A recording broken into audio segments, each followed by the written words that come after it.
Alright, so a little disclaimer before this video starts. I do not know how to speak any Polynesian languages, so these names will be botched. I'll be trying to look them up and seeing how they're properly said, but I will still botch them either way. Thanks for your understanding. The god Maui lay fishing, and to his surprise he caught something that he could barely retrieve. For hours he used all his strength, tugging on his line until the source of his struggles surfaced. Tongatapu, the main island of the Tonga group, where Maui himself would reside. The first people to settle Tonga were the Polynesians, who reached the islands about 900 BCE. Not much is known about these people, since their methods of passing information was strictly oral. By the mid-8th century, the Tongan leader Tuitanga Ahoetu, said to have been the son of the god Tagaloa, decided to expand his rule throughout Oceania. By this time, Tonga comprised of a few islands surrounding Tongatapu. Polynesians are known by historians to be the best sailors to have ever existed. This was no different for the Tongans, who found it easy to extend their influence across hundreds of kilometers of the Pacific. Although the exact amount of islands under Tongan rule is debated, what is certain is that the empire existed, for architecture sprouted up around the same time, which is nearly impossible to happen independently. The Tongans taxed the ruled islands annually, since it was difficult for information to pass reliably and fast. This happened around harvest time so to not cripple the islands.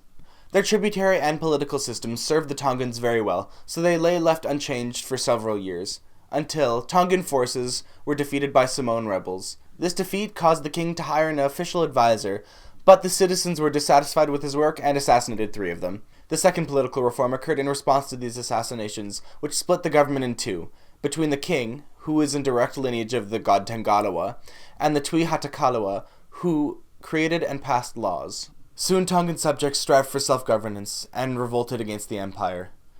These revolts left Tonga with only 4 main islands and several other islets. Dutch explorers sailing through the Pacific see a Tongan ship and fire a volley ahead of it, a European signal for the ship to stop, but they keep on going. The Dutch fire another shot, this time at the ship, killing all aboard. These same Dutch sailors land on Tongan islands, where the locals meet them very warmly.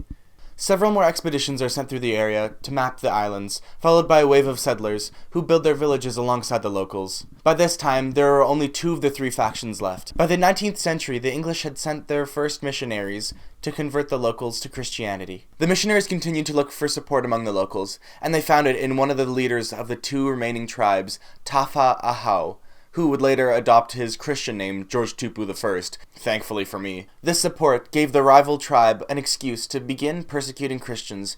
These killings sparked the civil war once again, but because George's faction was very outnumbered, they were on the defensive for most of the time. When things began to look foul, the missionaries tried to abort on their mission, but the British government just sent them more missionaries. Against all odds, George Tupu I won the civil war, uniting all of the islands and converting many in the process. George is recognized as the first leader of the modern Tongan state, and later into his rule he would make Tonga a constitutional monarchy while also abolishing serfdom.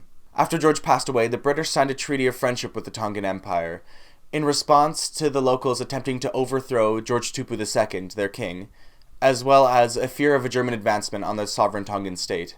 From now on, the British controlled all Tongan foreign affairs and could veto any legislation that they did not like. As the First World War began, the Tongans attempted to stay neutral, but were forced by the British to join their efforts against the Germans in the Pacific.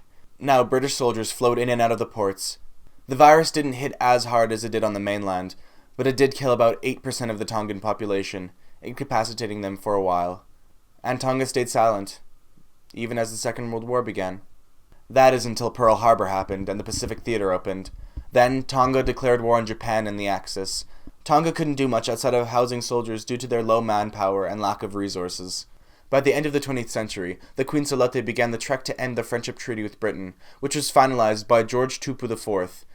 Now, Tonga was officially an independent country. Pro-democracy movements sprung up around the country which were successful, and by the end of the 20th century, Tonga was a part of the UN. Although a democracy, the Tongan people recognized how little say that they had in their government, only being able to vote for 9 out of the 30 seats in parliament. Riots ensued. Buildings were burned, people killed. The government caved in and promised that the next election would be majority popular vote. The riots did halt, but as a precaution the Tongan government did hire New Zealand and Australian soldiers to keep the peace and to stop further looting. After the next election, the king relinquished all political power that he maintained, and the islands have been peaceful ever since.